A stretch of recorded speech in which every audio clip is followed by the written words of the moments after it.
नमस्कार, मैं R K. Saxena, excellence mastermind coaching Rewa Madhya Pradesh. आपका इस सिविल जज एडीपीओ की ऑफलाइन क्लास में बहुत बहुत स्वागत और अभिनंदन करता हूं। मेरा ये क्लास है दंड प्रक्रिया संहिता, अर्थात कहेंगे हम इसको सीआरपीसी 1973, और हमारी इसकी 9वीं क्लास है। 8 क्लास में ले चुका हूं, मेरे प्लेलिस्ट में आप जा करके देख सकते हैं। और इस क्लास में मैं आपको खास तौर से धारा 20, 21, 22 और 23 जो आपके कार्यपालक मजिस्ट्रेटों की नियुक्ति और उनकी अधिकारिता से संबंधित है। तो हमने बताया था, जैसे पहले भी बताया था, कई बार बताया आपको कि हमारी सीआरपीसी में 2 तरह के मजिस्ट्रेट हैं। एक तो आपके न्यायिक मजिस्ट्रेट हैं, दूसरे आपके कार्यपालक मजिस्ट्रेट हैं। तो अभी हमने न्यायिक मजिस्ट्रेटों की चर्चा हम कर चुके हैं। आज हम पूरी तरह से इस वीडियो में कार्यपालक मजिस्ट्रेट की हम चर्चा करेंगे। तो कार्यपालक मजिस्ट्रेट कोई अलग से नहीं होते हैं, जो हमारी प्रशासनिक श्रृंखला है। इसमें आपका कलेक्टर है, डिप्टी कलेक्टर है, आपका तहसीलदार है, नायब तहसीलदार है, यही सब जो है वो आपके कार्यपालक मजिस्ट्रेट होते हैं। और इन्हीं को जो है वो पद श्रेणी के अनुसार जो है वो पावर जो है वो दे दी जाती है। तो चलिए हम चल के देखते हैं। तो सिविल जज और एडीपीओ की क्लास है ये, तो इसको वही बच्चे देखें जो सिविल जज एडीपीओ की तैयारी कर रहे हैं, क्योंकि चैनल में बहुत सारे बच्चे ऐसे ऐड हैं जो अन्य कोई कोर्स कर रहे हैं, तो उनके लिए वीडियो ये उपयोगी नहीं है। चलिए हम चलते हैं। पहले तो हमने पहली धारा ले रखी है आपकी धारा 20। तो इसमें कार्यपालक मजिस्ट्रेट के बारे में बात की गई है। तो चलिए देखते हैं। राज्य सरकार, इसको ध्यान रखना है, राज्य सरकार प्रत्येक जिला और महानगर क्षेत्र में, राज्य सरकार प्रत्येक जिला और महानगर क्षेत्र में क्या करेगी? कार्यपालक मजिस्ट्रेटों की नियुक्ति करेगी। कार्यपालक मजिस्ट्रेटों की जो है वो नियुक्ति करेगी। तो एक क्वेश्चन आपको ये पूछ सकता है कि कार्यपालक मजिस्ट्रेट कौन नियुक्त करता है? तो कौन करता है? आपका राज्य सरकार करती है। लेकिन अगर यहीं पे क्वेश्चन न्यायिक मजिस्ट्रेट लिख दे तो फिर न्यायिक मजिस्ट्रेटों की नियुक्ति जो है राज्य सरकार नहीं करती है। कौन करता है? उस राज्य का उच्च न्यायालय, उस राज्य का उच्च न्यायालय। तो ये आपको अंतर ध्यान में रखना है कि कार्यपालक मजिस्ट्रेटों की नियुक्ति कौन करती है? राज्य सरकार, क्योंकि एक प्रकार से प्रशासनिक पद होते हैं। जो हमारी श्रृंखला है, कलेक्टर, डिप्टी कलेक्टर, तहसीलदार, नायब तहसीलदार, यही सब जो है वो कार्यपालक मजिस्ट्रेट हैं आपके। तो और आगे देखते हैं हम। तो अब बात होती है आपकी जिला मजिस्ट्रेट की। तो जिला मजिस्ट्रेट कौन होता है आपका? जो आपके जिले का कलेक्टर होता है, वही आपका जो है वो जिला मजिस्ट्रेट कहलाता है। जिला दंडाधिकारी है ना, जिला दंडाधिकारी। तो कार्यपालक मजिस्ट्रेटों में से ही राज्य सरकार क्या करती है? कार्यपालक जो मजिस्ट्रेट है पहले से, उन्हीं में से ही जो है वो किसी एक को क्या नियुक्त करती है? जिला मजिस्ट्रेट नियुक्त करती है। तो ये जिला मजिस्ट्रेट नियुक्ति कौन कर रहा है यहाँ पे? तो कौन कर रहा है? राज्य सरकार कर रही है। कैसे बोलिए थोड़ा सा, कौन कर रहे हैं? राज्य सरकार कर रही है। फिर चलिए अगला हम देखते हैं।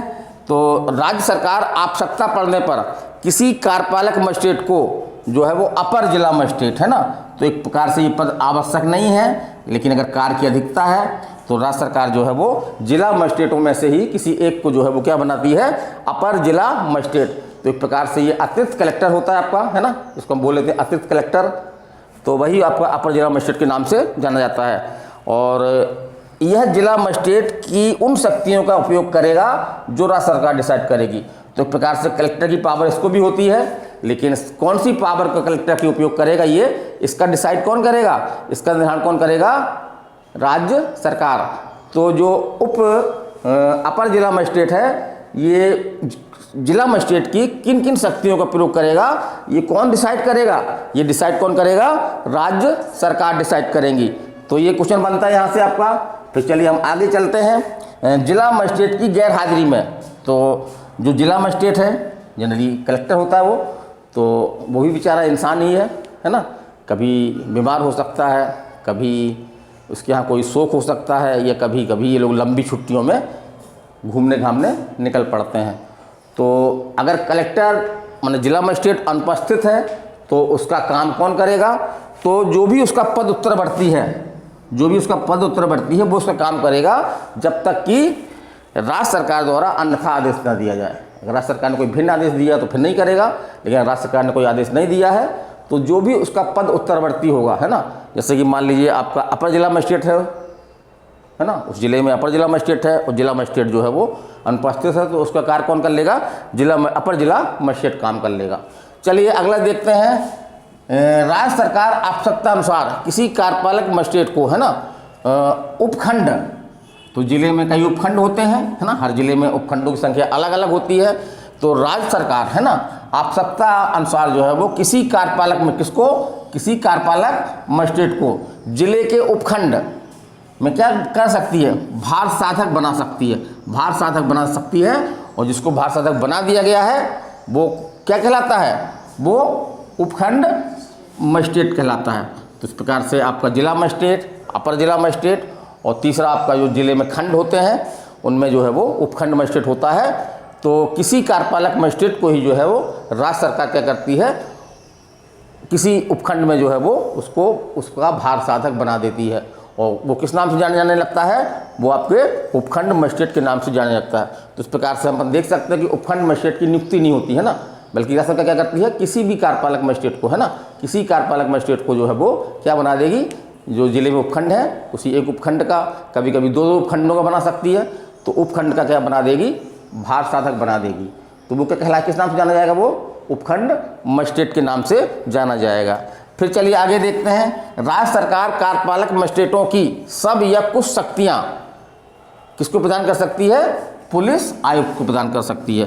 तो थोड़ा धारा नेगेटिव लिखी गई है कि यदि राज्य सरकार जो है वो जिला मजिस्ट्रेट या कार्यपालक मजिस्ट्रेट की जो है वो शक्तियाँ पुलिस आयुक्त को अगर प्रदान करती है तो इस पर धारा जो है वो कौन सी धारा, धारा 20 उस पर रोक नहीं लगाती है। तो उसको हमने सीधा कर दिया है कि राज्य सरकार जो है वो किसी कार्यपालक मजिस्ट्रेट की शक्तियों जो प्रयोग करते हैं कार्यपालक मजिस्ट्रेट, उन शक्तियों को किसको दे सकती है, पुलिस आयुक्त को दे सकती है। किसको दे सकती है, पुलिस आयुक्त को दे सकती है। चलिए अगली धारा देखते हैं, धारा सेक्शन 21, सेक्शन 21 विशेष कार्यपालक मजिस्ट्रेट। तो विशेष कार्यपालक मजिस्ट्रेट, तो ये धारा थोड़ा सा हम बता दें यहाँ पे, ये धारा पूछी गई है आपके एग्जाम में कि किस धारा में जो है वो विशेष कार्यपालक मजिस्ट्रेट की नियुक्ति संबंधी प्रावधान है, या कौन सी धारा जो है विशेष कार्यपालक मजिस्ट्रेट से संबंधित है। तो ऐसी 3 धाराएं हैं। हमने धारा 13 देखी थी, 13 में क्या है, विशेष न्यायिक मजिस्ट्रेट है। फिर धारा 13 के बाद 18 में क्या है, विशेष महानगर मजिस्ट्रेट, और धारा 21 में है विशेष कार्यपालक मजिस्ट्रेट। तो इन तीनों धाराओं को हमको दिमाग में रखना है।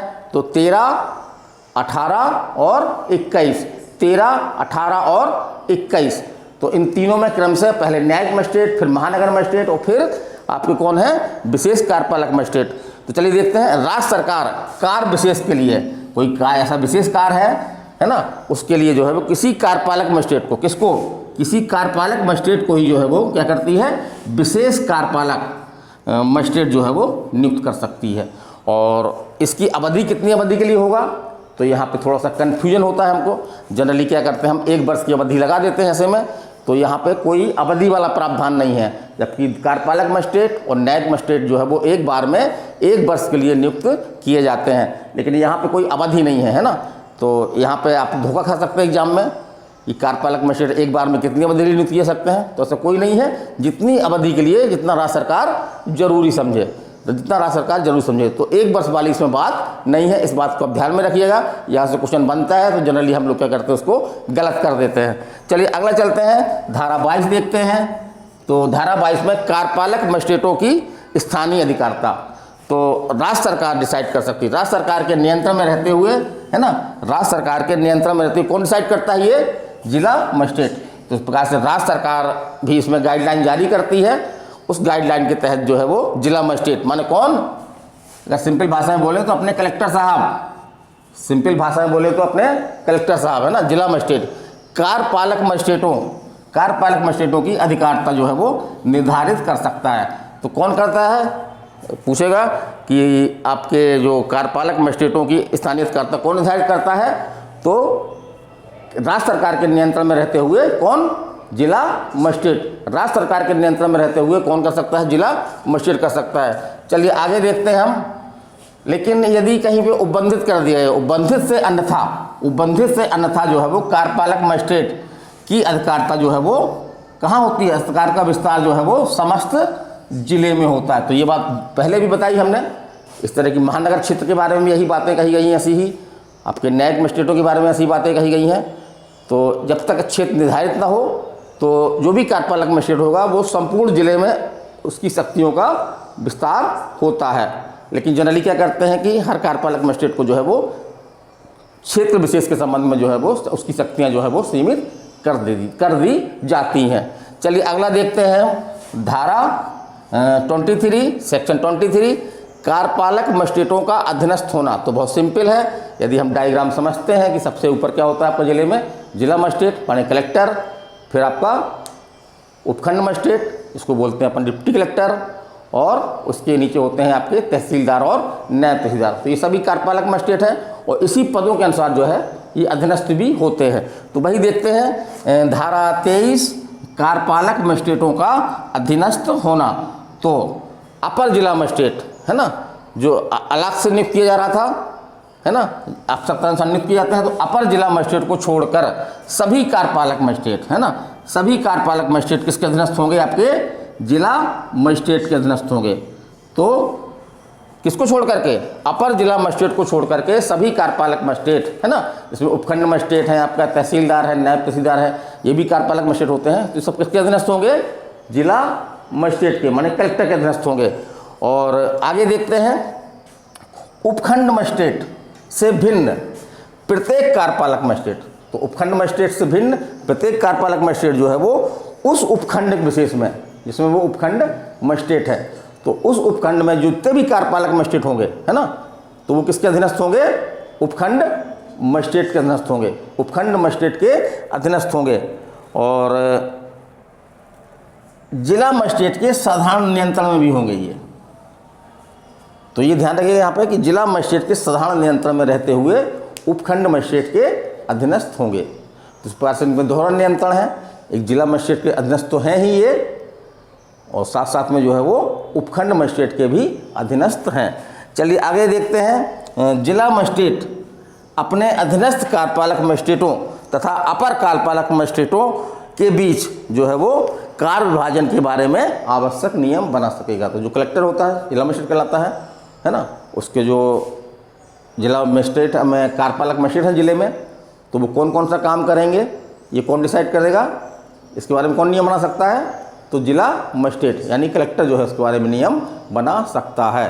तो मेरा आज का ये क्लास था, बच्चों को पहले समझा दिया गया, उसके बाद फिर ये छोटा सा 10-15 मिनट का 12 मिनट का वीडियो होगा ये, तो ये वीडियो बना दिया गया है। और कल हमारी क्लास जो है स्पेशल होगी, जहाँ से क्वेश्चन आपके आते हैं। तो कल की क्लास में हम लोक अभियोजक, अपर लोक अभियोजक, और जिसकी हम लोग एग्जाम की तैयारी करते हैं ADPO, वो हो गया आपका। और धारा 25 जो महत्वपूर्ण धारा है उससे क्वेश्चन बनते हैं, ऐड की गई है, तो उसके बारे में आपको बताएंगे। तो आप हमारी क्लास देखिएगा और अच्छी लगे तो इसको शेयर करिए, और यदि आप हमारी क्लास में आना चाहते हैं तो आप आ सकते हैं। चलिए अगले वीडियो तक अनुमति दीजिए। नमस्कार, धन्यवाद।